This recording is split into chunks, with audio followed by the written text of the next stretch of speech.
ও যুবক ভাইরা, তোমাদেরকে কাকুতি মিনতি করে যাই, তোমাদেরকে দু হাত মিনতি করে যাই। তোমার মা বাবা যদি বেঁচে থাকে, মা বাবার বদৌলতে এই মাহফিলের ওসিলায় আজকে হাত তুলে দেখাও দেখি কার মা বাবা বেঁচে আছে। হাত তুলে দেখাও কার মা বাবা জীবিত আছে। মা বাবার ওসিলায় ওলাদ মা বাবাকে ধরে একটু কান্দো। আজকে কান্দার বিনিময়ে আল্লাহ তাআলা যে আল্লাহ তাআলা চোখের পানি জমিনে পড়ার আগ পর্যন্ত আল্লাহ তাআলা তোমার মা বাবাকে জান্নাতবাসী করে দিবে। শুধু তাই নয়, এই মা বাবা অনেক কষ্ট করে, অনেক দুঃখ করে, কষ্ট করে তোমাদেরকে মানুষ করেছে, বড় করেছে। শুধু তাই নয়, নিজে না খেয়ে তাদের মুখের খাবার তোমার মুখে তুলে দিয়েছে। কিন্তু আজকে তুমি তোমার মা বাবাকে ভুইলা, তোমার সাদের পুত্রবধূ, সাদের স্ত্রী, সাদের বিবিকে পাইয়া তুমি মা বাবাকে ভুলে গেলা। মা বাবাকে লাত্তি মারলা, মা বাবাকে ভুলে গেলা।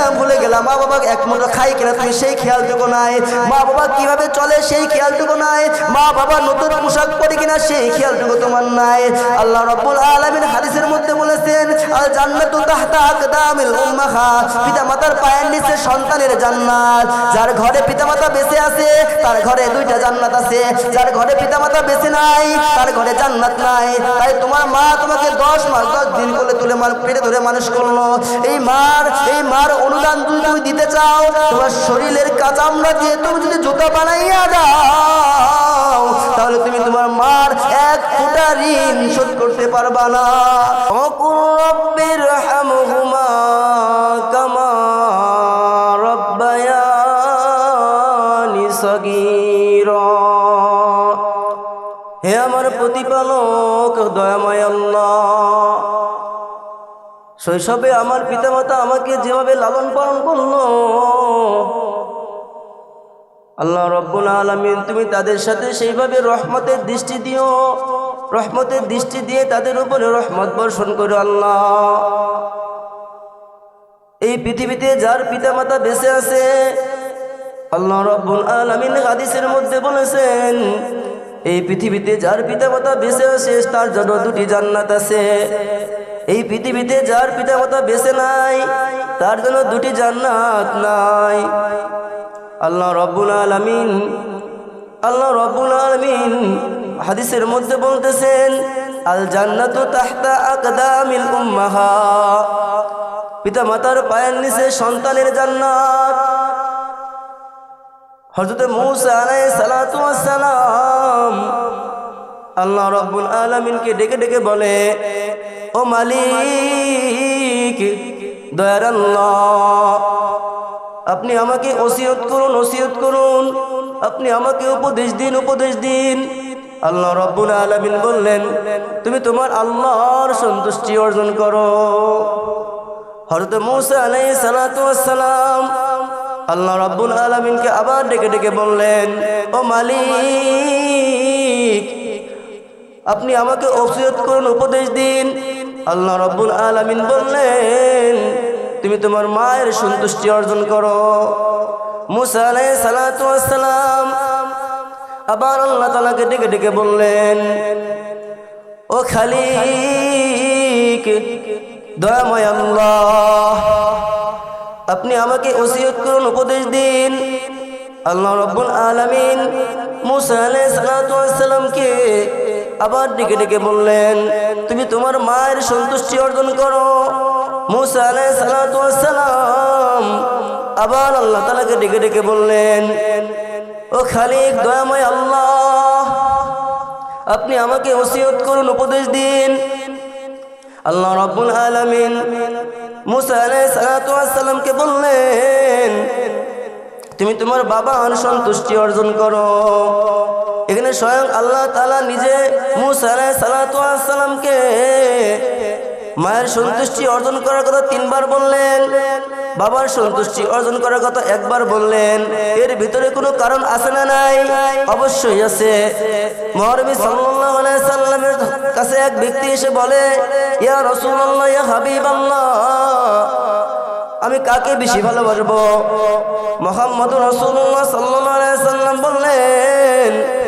তোমার মাকে বেশি ভালোবাসবা। দ্বিতীয়বার সেই ব্যক্তি আবার মুহাম্মদ রাসূলুল্লাহ সাল্লাল্লাহু আলাইহি সাল্লামকে ডেকে ডেকে বলতেছেন, ইয়া রাসূলুল্লাহ, ইয়া হাবিবাল্লাহ, আমি কাকে বেশি ভালোবাসবো? দ্বিতীয়বার মুহাম্মদ রাসূলুল্লাহ সাল্লাল্লাহু আলাইহি সাল্লাম বললেন, তুমি তোমার মাকে বেশি ভালোবাসবা। তৃতীয়বার সেই ব্যক্তি আবার মুহাম্মদ রাসূলুল্লাহ সাল্লাল্লাহু আলাইহি সাল্লামকে বললেন, ইয়া রাসূলুল্লাহ, ইয়া হাবিবাল্লাহ, আমি কাকে বেশি ভালোবাসবো? তৃতীয়বার মুহাম্মদ রাসূলুল্লাহ সাল্লাল্লাহু আলাইহি সাল্লাম আবার একই জবাব দিলেন, তুমি তোমার মাকে বেশি ভালোবাসবে। মুহাম্মদ রাসূলুল্লাহ সাল্লাল্লাহু আলাইহি সাল্লাম এখানে মাকে ভালোবাসার কথা তিনবার বললেন। এর ভিতরে কোনো কারণ আছে না নাই? ও মুসলমান ভাইরা আমার, ও আমার যুবক ভাইরা, যে মা তোমাকে, যে মার পেট থেকে তুমি বের হইলা, যে মা তোমাকে 10 মাস 10 দিন গর্ভে ধারণ করলো, সেই মাকে ভুলিয়া, সেই মাকে ভুলে গিয়ে তুমি যদি তোমার বউকে প্রাধান্য দাও, তুমি যদি তোমার স্ত্রীকে প্রাধান্য দাও, হাদিসের মধ্যে আছে, যদি কোনো ব্যক্তি তার মাকে ভুলে যায়, যদি কোনো ব্যক্তি তার পিতাকে ভুলে যায়, এই ভুলে যাওয়ার কারণে যদি কোনো পিতামাতা মনে একটু কষ্ট পায়, তাহলে তার জন্য জান্নাত নির্ধারিত। আল্লাহ রাব্বুল আলামিন হাদিসের মধ্যে আছে, মুহাম্মদুর রাসূলুল্লাহ সাল্লাল্লাহু আলাইহি সাল্লামের কাছে এক ব্যক্তি এসে বলে, ইয়া রাসূলুল্লাহ, ইয়া হাবিবাল্লাহ, আমি জিহাদে যেতে চাই, জিহাদে যেতে চাই। মুহাম্মদুর রাসূলুল্লাহ সাল্লাল্লাহু আলাইহি সাল্লাম সেই ব্যক্তিকে বলে, তোমার মা কি জীবিত আছে কিনা, তোমার বাবা মা জীবিত আছে কিনা? মুহাম্মদুর সেই ব্যক্তি বলে, হ্যাঁ, আমার মা বাবা জীবিত আছে। মুহাম্মদুর রাসূলুল্লাহ সাল্লাল্লাহু আলাইহি সাল্লাম বললেন, তুমি তোমার মা বাবার সাথে জিহাদ করো। তার মানে কি, তুমি তোমার মা বাবাকে সেবা করো, তুমি তোমার মা বাবার খিদমত করো, তুমি তোমার মা বাবাকে মহব্বত করো, তুমি তোমার মা বাবাকে ভালোবাসো। আল্লাহ রাব্বুল আলামিন এক বুজুর্গ বলে, তিনটি আমল ছাড়া কবুল হয় না।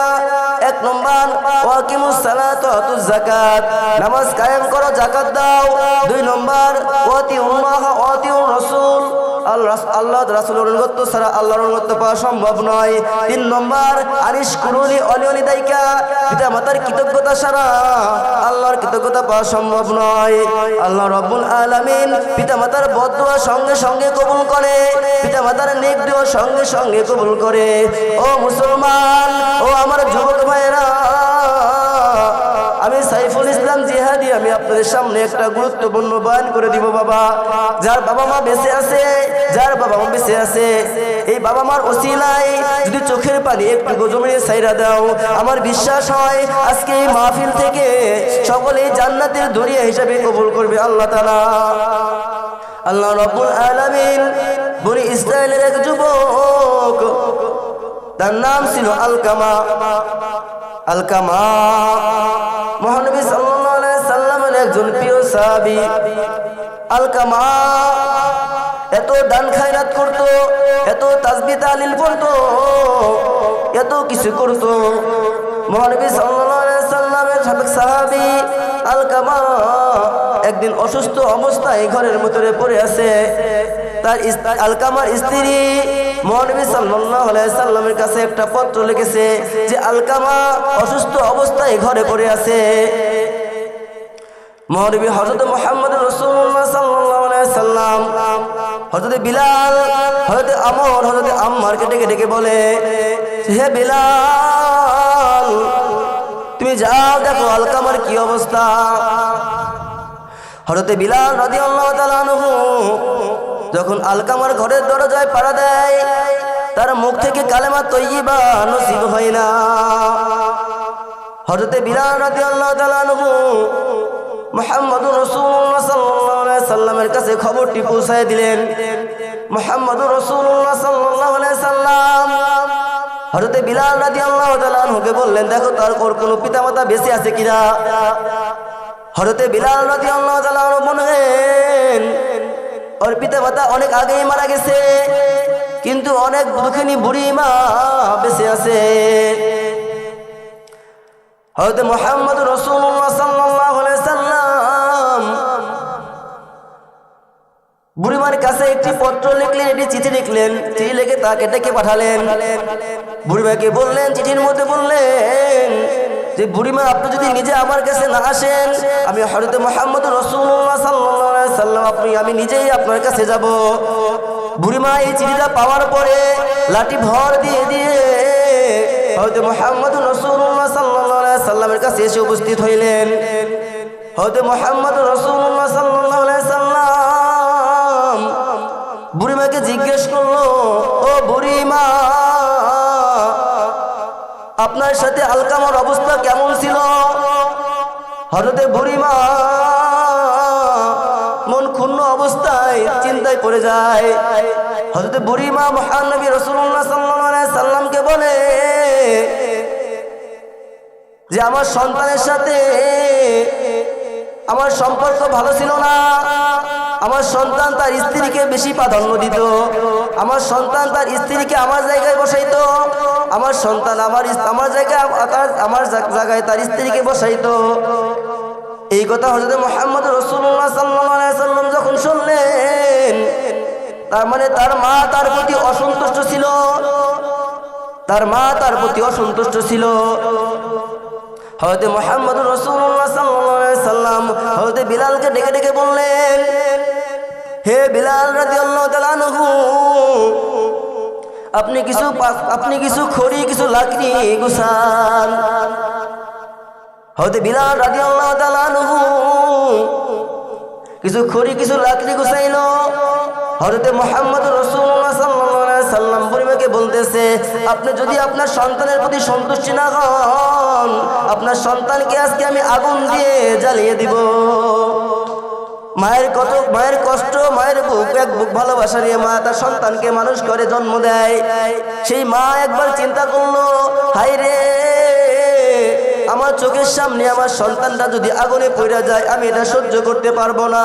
আমার চোখের সামনে যদি আমার সন্তানটা আগুনের মধ্যে দাও দাও করে পড়ে যায়, তাহলে আমি এটা সহ্য করতে পারবো না। হযরত মুহাম্মদ রাসূলুল্লাহ সাল্লাল্লাহু আলাইহি সাল্লাম বুড়িমাকে ডেকে ডেকে বলে, ও বুড়িমা, আপনি একটু ভাবুন তো দেখি, এই দুনিয়ার আগুন যদি আপনার কাছে কষ্টদায়ক হয়, তাহলে জাহান্নামের আগুন কতটা ভয়াবহ। হযরত বুড়িমা এই কথা শুনে তার সন্তানের উপর যখন সন্তুষ্টি হয়ে গেল, হযরত বিলাল রাদিয়াল্লাহু তাআলা আনহুকে হযরত মুহাম্মদ রাসূলুল্লাহ বলল, যা যা যা বিলাল, আলকামার রুমে যা, আলকামার কক্ষে যা। হযরত বিলাল রাদিয়াল্লাহু তাআলা আনহু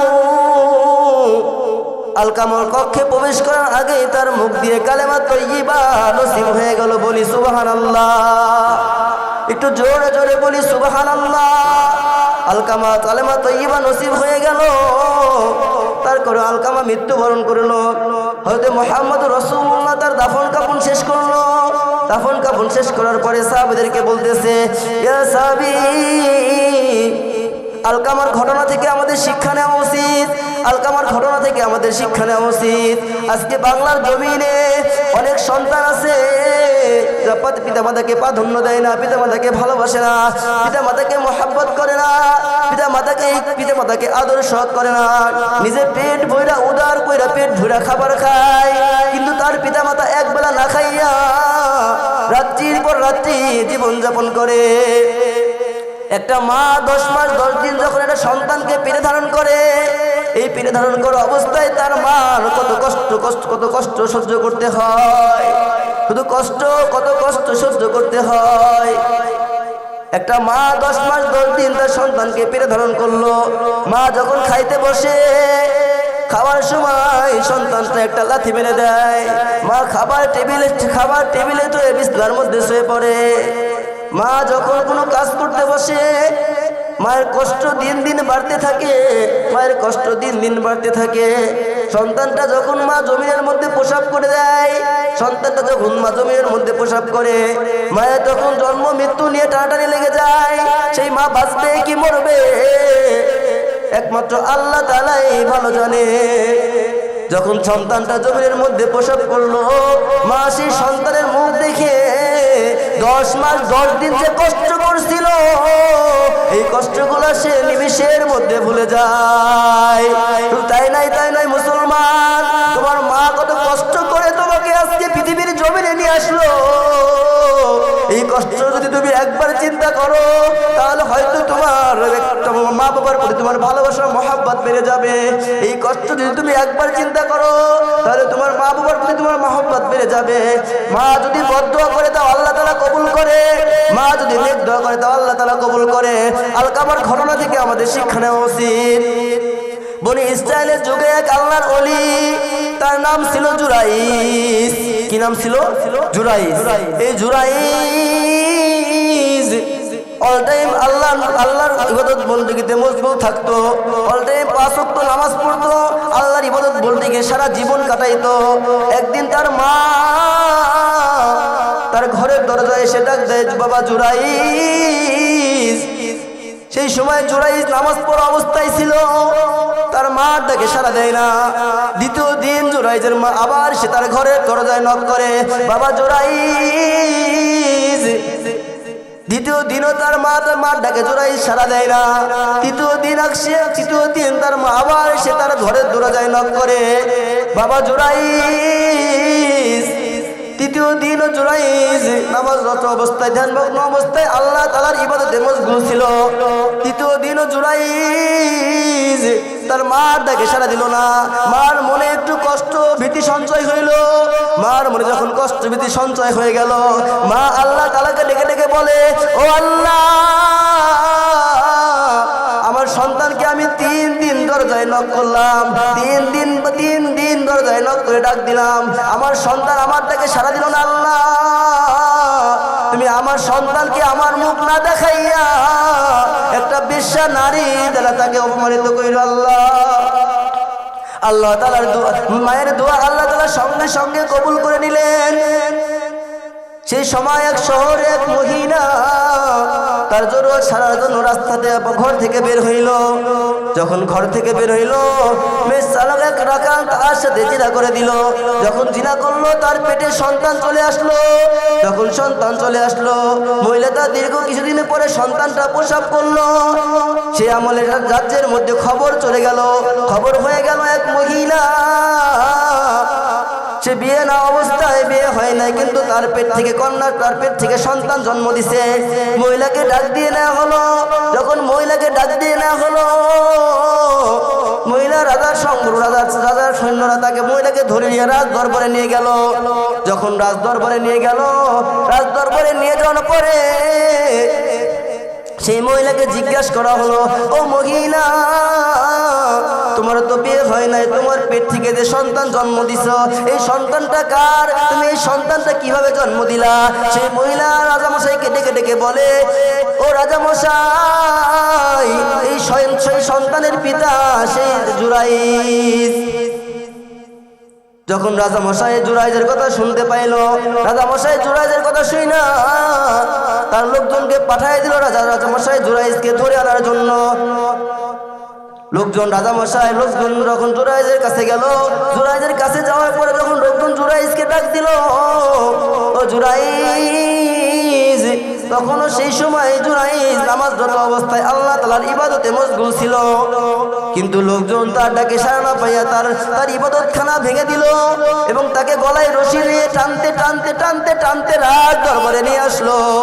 যখন তাকে রাজ দরবারে নিয়ে আসা হলো, জুরাইজ চিন্তায় পড়ে গেল, হে আল্লাহ, আমি কি অপরাধ করলাম যে অপরাধের কারণে আজকে আমার এই পরিণতি? আল্লাহ, রাজামশাই জুরাইজকে প্রশ্ন করলো, তুমি ইবাদত করো, অল টাইম ইবাদত করো, 5 ওয়াক্ত আল্লাহ তাআলার গোলামি করো, 5 ওয়াক্ত নামাজ কায়েম করো, আবার জিনাও করো। জুরাইজ এই কথা শুনে চিন্তায় পড়ে গেল। রাজামশাইকে জুরাইজ প্রশ্ন করলো, ও রাজামশাই, আপনি আমাকে আমার মায়ের কাছে নিয়ে চলুন। জুরাইজকে মায়ের কাছে নিয়ে যাওয়া হলো। যখন জুরাইজকে মায়ের কাছে নিয়ে যাওয়া হলো, জুরাইজ মাকে ডাক দিয়ে বলে, ও মা, তুমি আমার প্রতি অসন্তুষ্ট, তুমি আমার প্রতি বদদোয়া দিছিলা মা, আজকে তোমার বদদোয়া দেওয়ার কারণে আমি জুরাইজের কপালে আজকে এই দুর্গতি। মা জুরাইজের কথা শুই না মা চোখের পানি ধরে রাখতে পারে না। যখন তার মা চোখের পানি ধরে রাখতে পারলো না, তার মা আল্লাহ তাআলার কাছে দোয়া করলো, ও আল্লাহ তুমি আমার জুরাইজকে এই কঠিন বিপদ থেকে রক্ষা করো আল্লাহ। জুরাইজকে যখন জুরাইজ মার দোয়া নিয়ে রাজ দরবারে চলে গেল, রাজ দরবারে চলে যাওয়ার পরে সেই সন্তানকে জিজ্ঞাসা করলো, এই সন্তান তোকে যে আল্লাহ তাআলা জন্ম দিল, তোকে যে আল্লাহ তাআলা সৃষ্টি করেছে, সেই আল্লাহর কসম করে বলি রে তুই বলে দে তোর বাবাকে। সন্তানের মুখ দিয়ে সঙ্গে সঙ্গে আওয়াজ বের হলো, আমার বাবা হচ্ছে মেষচালক রাখাল, আমার বাবা হচ্ছে মেষচালক রাখাল। রাজা বাচ্চার মুখ থেকে কথা শুনে রাজা আশ্চর্য হয়ে গেল। মহিলার পেটে তখন আবারও একটা বাচ্চা ছিল। মহিলাকে জিজ্ঞাসা করা হলো, ও মহিলা তুমি জুরাইজের সাথে জেনা করেছো, কোন জায়গায় জেনা করেছো? মহিলা ডাক দিয়ে বলে, হে রাজা মশাই আমি জুরাইজের ইবাদত খানার পাশে একটা গাছতলার নিচে জুরাইজ আমার সাথে জেনা করেছে। জুরাইজ সহ মহিলাকে গাছতলাতে নিয়ে যাওয়া হইলো। যখন গাছতলাতে নিয়ে যাওয়া হইলো, জুরাইজ গাছকে জিজ্ঞাসা করে বলে, এ গাছ যে আল্লাহ তাআলা তোকে সৃষ্টি করলো, যে আল্লাহ তাআলা তোকে শাখা পোশাকা বের করলো, সেই আল্লাহর কসম করে বলি রে আজকে বলে দে এই সন্তানের পিতাকে। তখন গাছের শাখা পোশাকা আর তাকে শাখা পোশাকার মুখ দিয়ে কথা বের হয়ে যায়, গাছের শাখা পোশাকার মুখ দিয়ে আওয়াজ বের হয়ে যায়। সেই গাছের শাখা পোশাকা রাজা মশাইকে বলে দেয় যে এই সন্তানের পিতা হচ্ছে মেষচালক রাখাল। রাজা মশাইয়ের মিথ্যা মন্তব্য রাজা মশাই বুঝতে পারলো। রাজা মশাই বুঝতে পারার পরে জুরাইজকে বলে, ও জুরাইজ আমি তোমার প্রতি অপরাধ করে ফেলাইছি, আমাকে ক্ষমা করো। তুমি যদি চাও তোমার হুজরা খানাটা, তোমার ইবাদত খানাটা আমি সোনা দিয়ে মোড়ায় তৈরি করে দিব। জুরাইজ বলে, না না না। জুরাইজ আবার বলে, তুমি যদি চাও তোমার ইবাদত খানাটা আমি রূপা দিয়ে তৈরি করে দিব। জুরাইজ বলে, না না না রাজা মশাই তুমি যদি আমার ইবাদত খানা তৈরি করে দিতে চাও তাহলে আগের মতো সেই মাটি দিয়ে ইবাদত খানা তৈরি করে দাও। ও আমার যুবক ভাইয়েরা, দুইটা উদাহরণ আমি আপনাকে বুঝাইতে চাইছি যে মা বাবার দোয়া কখনো বিফল হয় না। মা বাবা যদি বদদোয়া করে সঙ্গে সঙ্গে আল্লাহ তাআলা দরবারে কবুল হয়, মা বাবা যদি নেক দোয়া করে সঙ্গে সঙ্গে আল্লাহ তাআলা দরবারে কবুল হয়। আল জান্নাতু তাহতা আকদামিল উম্মাহাত, পিতা মাতার পদতলে সন্তানের জান্নাত। ও যুবক ভাইরা, তোমাদেরকে কাকুতি মিনতি করে যাই, তোমাদেরকে দু হাত মিনতি করে যাই, তোমার মা বাবা যদি বেঁচে থাকে, মা বাবার বদৌলতে এই মাহফিলের উসিলায় আজকে হাত তুলে দেখাও দেখি কার মা বাবা বেঁচে আছে। হাত তুলে দেখাও কার মা বাবা জীবিত আছে। মা বাবার উসিলায় ওলাদ মা বাবাকে ধরে একটু কান্দো। আজকে কান্দার বিনিময়ে আল্লাহ তাআলা চোখের পানি জমিনে পড়ার আগ পর্যন্ত আল্লাহ তাআলা তোমার মা বাবাকে জান্নাতবাসী করে দিবে। শুধু তাই নয় এই মা বাবা অনেক কষ্ট করে, অনেক দুঃখ করে, কষ্ট করে তোমাদেরকে মানুষ করেছে, বড় করেছে। শুধু তাই নয় নিজে না খেয়ে তাদের মুখের খাবার তোমার মুখে তুলে দিয়েছে। কিন্তু আজকে তুমি তোমার মা বাবাকে ভুইলা তোমার সাদের পুত্রবধূ, সাদের স্ত্রী, সাদের বিবিকে পাইয়া তুমি মা বাবাকে ভুলে গেলা।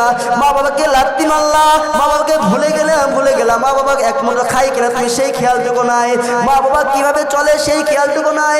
মা বাবা নতুন পোশাক পরে কিনা সেই খেয়ালটুকু তোমার নাই। আল্লাহ রাব্বুল আলামিন হাদিসের মধ্যে বলেছেন, আল জান্নাতু তাহতা আকদামিল উম্মাহাত, পিতা মাতার পায়ের নিচে সন্তানের জান্নাত। যার ঘরে পিতা মাতা বেঁচে আছে তার ঘরে দুইটা জান্নাত আছে, যার ঘরে পিতা মাতা বেঁচে নাই তার ঘরে জান্নাত নাই। তাই তোমার মা তোমাকে 10 মাস 10 দিন কোলে তুলে পেটে ধরে মানুষ করলো। এই মার অনুদান যদি তুমি দিতে চাও, তোমার শরীরের কাঁচামড়া দিয়ে তুমি যদি জুতা বানাইয়া দাও তাহলে তুমি তোমার মার 1 ফোঁটা ঋণ শোধ করতে পারবা না।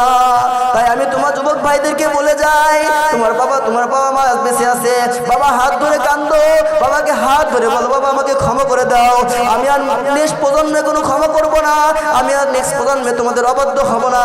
তোমরা যে আদেশ করবা সেই আদেশগুলো মেনে চলবো, তোমরা যে হুকুম করবা সেই হুকুমগুলো মেনে চলবো। বৃদ্ধ বাবা মাকে তুমি আদর যত্ন করো, ওকে গোসল করায় দাও, ভালো ভালো খাবার খাওয়াও। বাবা মা যদি সন্তুষ্ট হয়ে যায় তুমি জান্নাত পেয়ে যাইবা দুনিয়াতে। বাবা মা যদি অসন্তুষ্ট থাকে তুমি জান্নাত পাবা না। ও আমার যুবক ভাইয়েরা, আজকে যুবকরা যদি ঠিক হয়ে যায়, সমাজ সমাজটা ঠিক হয়ে যাবে। আজকে যুবকরা যদি ঠিক হয়ে যায়, রাষ্ট্র ঠিক হয়ে যাবে। আজকে যুবকরা যদি ঠিক হয়ে যায়, পুরো সমাজের ভিতরে কোনো জুয়া থাকবে না, কোনো নেশা থাকবে না, কোনো বদবিরাজি কাজ হবে না, কোনো লুটতরাজ করতে পারবে না, টুকাই কোনো চিন্তাই করতে পারবে না, চোর চুরি করতে পারবে না। আজকে যুবকরা যদি ঠিক হয়ে যায়, তাহলে সমাজ থেকে সব কিছু চলে যাবে। মায়ের দোয়া লও হে মুমিন, মায়ের দোয়া লও, একটি গিলাস পানির ফলে বাইজিদের কোলে তুলে, একটি গিলাস পানির ফলে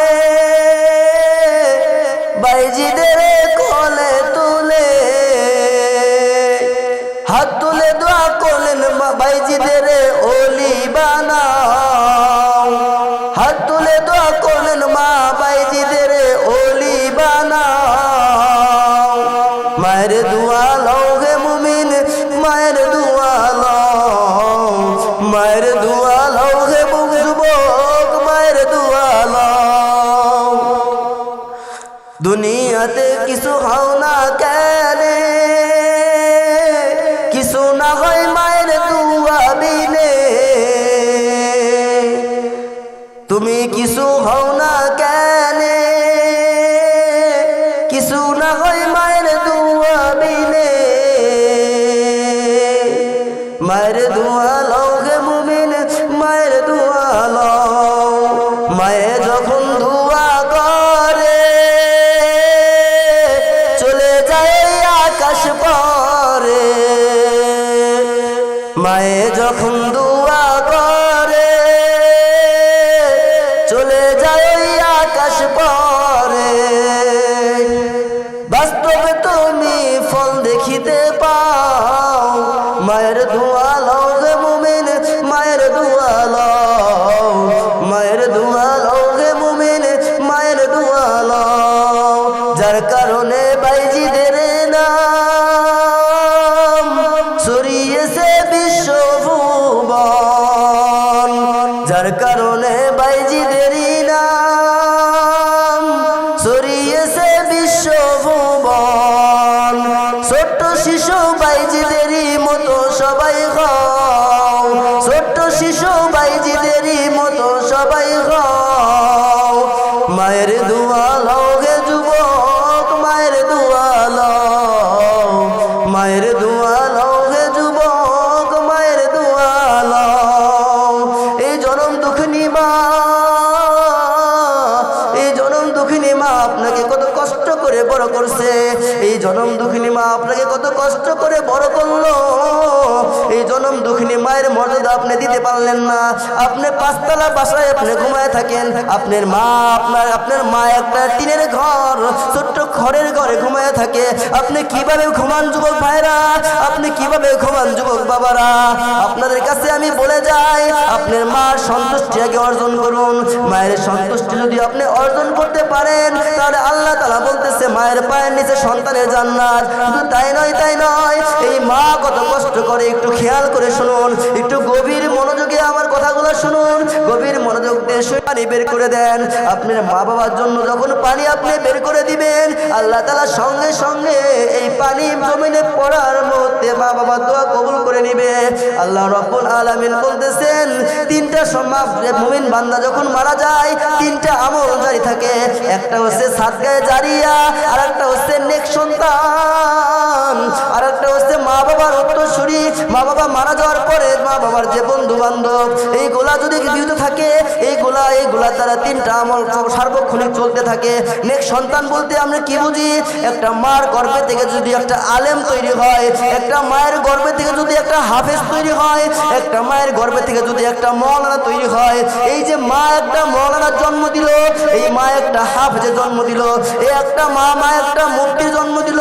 এই মওলানা মুফতি হাফেজ যতদিন পর্যন্ত সমাজে থেকে দিনের কাজ করবে, সমাজে থেকে কোরআন সুন্নাহর উপরে থাকবে, সমাজের উপর কোরআন সুন্নাহর আইন মেনে মান্য করবে, সমাজের উপরে কোরআন সুন্নাহর আইন মেনে জীবন পরিচালনা করবে, এই আলেম এই যুবক যখন তার মায়ের জন্য দোয়া করবে, যে ভালো কাজই করুক না কেন, প্রত্যেকটা ভালো কাজের সওয়াব তার কবরে যায় পৌঁছাবে।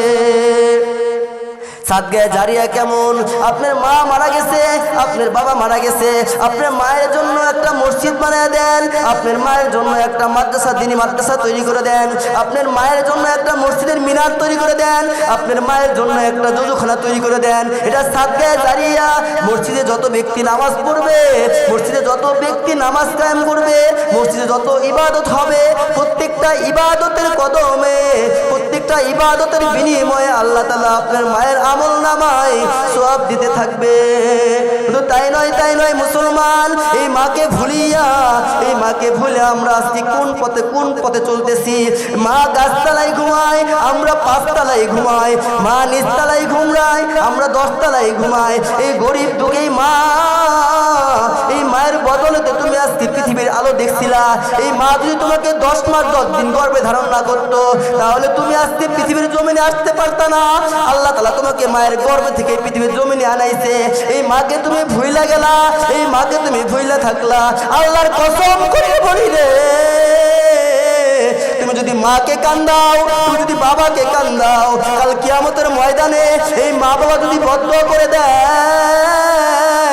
এই মা বাবা যদি দোয়া করে দেয়, মা বাবা যদি অসন্তুষ্ট থাকে, ওই যে 2টা এক্সাম্পল আমি যেমন দিয়ে আসছি, আলকামার ঘটনা, জুরাইজের ঘটনা, 2টা ঘটনা দেখে আমাদের খেয়াল করতে হবে, 2টা ঘটনা থেকে আমাদেরকে শিক্ষা নিতে হবে। আলকামা যেমন তার মায়ের প্রতি অসন্তুষ্ট ছিল, জুরাইজ যেমন তার মা বদদোয়া দিল, মা বদদোয়া দেওয়ার কারণে জুরাইজের উপরে বদনসিব চলে আসলো। আলকামা যখন তার মা অসন্তুষ্ট ছিল, আলকামা অসুস্থ থাকার কারণে আলকামার মুখ দিয়ে কালেমা তৈয়্যিবা নসিব হয় নাই। তাই আমি যুবক সমাজকে বলে যাই, ও যুব সমাজ, তোমরা আজকে যে কোরআনের মাহফিল দিছো, তোমরা আজকে যে কোরআনের মাহফিলটা দিছো, আল্লাহ তাআলা তোমাদেরকে কবুল করুক, আল্লাহ তাআলা তোমাদেরকে হায়াতে তৈয়্যিবা দান করুক, এবং প্রত্যেকটা বছরে বছরে এরকম কোরআনের মাহফিল দেওয়ার সুযোগ করে দিক। ও যুবক ভাইরা, আজকে আমি তোমাদেরকে যে বয়ানটা করলাম, এই বয়ানের উপর তুমি যদি শিক্ষা নাও, আল্লাহর কসম করে বলি, আর তুমি একটা নেক সন্তান হয়ে যাইবা। আল্লাহর কসম করে বলি, তুমি একটা নেক সন্তান হয়ে যাইবা। তোমার বাবা মা যদি জীবিত থাকে, আজকে মাহফিল থেকে যাওয়ার পরে যখন তুমি বাড়ি যাবা, মার 2টা হাত ধরে চোখের পানি ছেড়ে দিবা, ও মা, আমি বুঝি নাই মা, বাকি জিন্দেগিতে যত পাপ করেছি মা, তুমি আমাকে ক্ষমা করে দাও। তুমি যদি ক্ষমা না করো, আল্লাহর কাঠগড়ায় আমাকে দাঁড়াইতে হবে। তুমি যদি ক্ষমা না করো, আমি জান্নাত পাবো না। তাই যার বাবা মা বেঁচে আছে, আজকে মাহফিলে একটু হাত তুলে দেখান তো দেখি যে কার বাবা মা বেঁচে আছে, কার বাবা মা বেঁচে আছে। বাবা মাকে বেঁচে থাকার অবস্থায় বাবা মা যে বেঁচে আছে, এই কথার উপর চিন্তা কইরা, বাবা মা যে এত কষ্ট করে আপনাকে জন্ম দিছে, এই কথার উপর চিন্তা কইরা, বাবা মা যে এত কষ্ট করে আপনাকে লালন পালন করছে, বাবা মা যে কষ্ট করে আপনাকে তার মুখের খাবার তুইলা দিছে, এই কথার উপর চিন্তা কইরা জমিনে আজকে চোখের পানি ছেড়ে, একটু চোখের পানি ছেড়ে দিয়ে কান্দো। আল্লাহ রাব্বুল আলামিন তোমার বাবা মাকে জান্নাতের দরিয়া করে দিবে। একটা সন্তানের ওপর বাবা মা 10টি কর্তব্য থাকে। 1 নম্বর কর্তব্য কি? বাবা মাকে খাদ্যের ব্যবস্থা করা। 2 নম্বর কর্তব্য কি? বাবা মাকে পোশাকের ব্যবস্থা করা। 3 নম্বর, বাবা মাকে যে বাবা মা যেন মনে কষ্ট না পায় এমন কাজ না করা। 4 নম্বর, বাবা মা যে আদেশ করে সে আদেশ অনুযায়ী চলা। 5 নম্বর, বাবা মার সামনে দিয়ে না হাঁটা। 6 নম্বর, বাবা মা যদি মনে কষ্ট পায় এমন কাজ না করা। বাবা মার সর্বসময় বাবা মার খেদমত করা এবং বাবা মার উপর অল টাইম রাজি খুশি থাকা। বাবা মা যে কাজগুলা করবে, বাবা মা যে কাজগুলা করার আদেশ দিবে, এটা যদি সুন্নত তরিকায় হয়, এটা যদি কোরআন সুন্নাহর উপরে হয়, এটা যদি কোরআনের উপরে হয়, তাহলে আপনি এটা মানা আপনার জন্য ফরজ। শুধু তাই নয়, কোরআন কারিমের মধ্যে বলতেছেন, অকুল রব্বির হামহুমা কামা রব্বায়ানি সগীরা। হে আমার প্রতিপালক, হে আমার দয়াময় আল্লাহ, আমার পিতামাতা আমাকে যেভাবে শৈশবে লালন পালন করলো, তুমি আল্লাহ তার প্রতি সেইভাবে রহমতের দৃষ্টি বাড়াইয়া দিও। শুধু শুধু তাই নয় আল্লাহ রাব্বুল আলামিন আমাকে যে জন্ম দিছে, আমি সাইফুল ইসলাম জিহাদি আজকে একটা মায়ের সন্তান। আমি সাইফুল ইসলাম জিহাদি আমাকে যে মা জন্ম দিল, সেই মার জন্ম মনে হয় ধন্য হয়েছে। আমি যদি সাইফুল ইসলাম জিহাদি আজকে যদি পাপ কাজ করতাম, আমি যদি সাইফুল ইসলাম জিহাদি আজকে যদি সমাজের মধ্যে ডাকাতি করতাম, আমি যদি সাইফুল ইসলাম জিহাদি আজকে সমাজের মধ্যে লুটতরাজ করতাম, আমি যদি সমাজের মধ্যে জিনা করতাম, তাহলে আমার মার পেটটাকে কলঙ্কিনী বলা হইতো। শুধু তাই নয় আজকে যে যুব সমাজ ভাইরা, তোমরা এই ওয়াজের থেকে আজকে তোমরা তওবা করো। তোমাদের পেট তোমাদের স্ত্রীর পেট থেকে যে সন্তানগুলো হবে, সেই সন্তানকে তোমরা যদি ভালো হয়ে যাও, সেই সন্তানটাও ভালো হয়ে যাবে। তোমরা যদি 5 ওয়াক্ত নামাজ পড়ো, তোমরা যদি বাপ মার সাথে তোমরা যেভাবে ব্যবহার করবা, সেই সন্তানটা তোমাদের সাথে সেইভাবেই ব্যবহার করবে। আল্লাহ রাব্বুল আলামিনের প্রতি ভয় রেখে কোরআন সুন্নাহর উপর, কোরআন সুন্নাহকে বিশ্বাস করে কোরআন সুন্নাহর হাদিসের উপর জিন্দেগি যেন চলতে পারে। আল্লাহ রাব্বুল আলামিন যে কোরআনটা আমাদের দিছে, কোরআনের যে ডাকগুলা, কোরআনের যে আয়াতগুলো আছে, প্রত্যেকটা আয়াতকে বিশ্বাস করে যেন এই মাহফিল থেকে যেতে পারি। আল্লাহ রাব্বুল আলামিন একটু হাত তুলে দেখান তো দেখি যে কার বাবা মার জন্য চোখের পানি একটু বের হয়েছে। একটু হাত তুলে দেখান তো যে আমার বাবা মার জন্য আমার চোখের পানি বের হয়েছে। আমি হাদিসে বলছি যে আল জান্নাতু তাহতা আকদামিল উম্মাহাত, পিতামাতার পায়ের নিচে সন্তানের জান্নাত। এই হাদিসের প্রতি যদি আপনার বিশ্বাস থাকে, এই হাদিসের প্রতি যদি আপনার তাওয়াক্কুল থাকে, এই হাদিসের প্রতি যদি আপনার বিশ্বাস থাকে, আজকে থেকে এই হাদিসের উপরে আমল করুন। আজকে থেকে এই হাদিসের উপরে তাওয়াক্কুল নিন। আজকে এই হাদিসকে বিশ্বাস করে মাহফিল থেকে নেক সন্তান, বাবা মার নেক সন্তান হিসেবে বাড়ি ফিরে যাবেন। আগে কি করছেন এরা মাথা থেকে ছেড়ে ফেলান। আগে যদি বাবা মার সাথে খারাপ ব্যবহার করেন, আজকে মাহফিল থেকে তওবা করে যান। আর বাকি জিন্দেগিতে বাবা মার সাথে খারাপ ব্যবহার করবেন না। আল্লাহ রাব্বুল আলামিন আমাদের এই মাহফিল থেকে কবুল করুক। আল্লাহ রাব্বুল আলামিন আমাদের এই যুব সমাজ ভাইদেরকে কবুল করুক। আল্লাহ রাব্বুল আলামিন যুব সমাজ ভাইদেরকে সবাইকে কবুল করুক এবং যুব সমাজ ভাইদেরকে হযরত আলী রাদিয়াল্লাহু তাআলার মতো বানায় দিক। যুব সমাজ ভাইদেরকে হযরত মুহাম্মদ রাসূল, হযরত ওমর রাদিয়াল্লাহু তাআলার মতো বানায় দিক। এই যুব সমাজ যেন প্রতি বছর একটা করে ওয়াজ মাহফিল দিতে পারে। এই যুব সমাজ দ্বারা যেন সমাজটা উন্নতি হয়ে যায়। এই যুব সমাজ দ্বারা সমাজটা যেন সবকিছু উন্নতি হয়ে যায়। এই যুব সমাজ যদি ঠিক হয়ে যায়, আমি আগেই বলছি এখনো বলতেছি, যুব সমাজ যদি ঠিক হয়, একটা সমাজের ভিতরে কোনো জিনা থাকবে না। যুব সমাজ যদি কোরআন সুন্নাহর আইনের মধ্যে চলে আসে, একটা সমাজের মধ্যে কোনো ঘুষ থাকবে না। যুব সমাজ যদি কোরআনের মধ্যে চলে আসে, একটা সমাজের মধ্যে কোনো লুটতরাজ থাকবে না, খুন খারাপি থাকবে না। একটা শান্তিপূর্ণ সমাজ আপনারা তৈরি করতে পারবেন। আল্লাহ রাব্বুল আলামিন প্রত্যেকটা যুব সমাজকে কবুল করে নিক। আল্লাহ রাব্বুল আলামিন মাহফিলে যারা আসছে তাদেরকে বোঝার তৌফিক দান করুক। এই মাহফিল থেকে বেগানা মাসুম নেক সন্তান হিসেবে কবুল করুক। এই আশা, এই প্রত্যাশা, এই মনের বাসনা রেখে আমি আমার আলোচনা এখানে সমাপ্ত করলাম। আল্লাহ রাব্বুল আলামিন আমাকে হায়াতে তয়্যিবা দান করুক। বাকি জিন্দেগিতে আমি সাইফুল ইসলাম আপনাদের সামনে আসতে পারবো কিনা এটার গ্যারান্টি আমার নাই, কারণ আল্লাহ রাব্বুল আলামিন কোরআন কারীমের মধ্যে বলতেছেন, কুল্লু নাফসিন যায়িকাতুল মাউত, প্রত্যেকটা মানুষ মরণশীল। আমি আজকে মাহফিল থেকে বাড়িতে যাওয়ার আগে আমার মৃত্যু হইতে পারে, তাই আমার জন্য সবাই খালেস নিয়তে দোয়া করবেন। আল্লাহ রাব্বুল আলামিন যেন আমাকে দিনের দায়ী হিসাবে কবুল করে এবং দিনের দাওয়াতটা যেন এই বাংলাদেশের প্রত্যেকটা আনাচে কানাচে পৌঁছা দিতে পারি এবং আমি যেন আল্লাহ রাব্বুল আলামিন আমাকে যেন একজন খাঁটি ইমানদার মুত্তাকি হিসাবে কবুল করে। আল্লাহ রাব্বুল আলামিন আপনাদেরকে মাফ করুক, আমাকেও মাফ করুক। সেই আশা, সেই প্রত্যাশা করে আমার আলোচনা আমি এখানে শেষ করলাম। ওয়া আখিরি দাওয়ানা আলহামদুলিল্লাহি রাব্বিল আলামিন। আসসালামু আলাইকুম ওয়া রাহমাতুল্লাহি ওয়া বারাকাতুহু।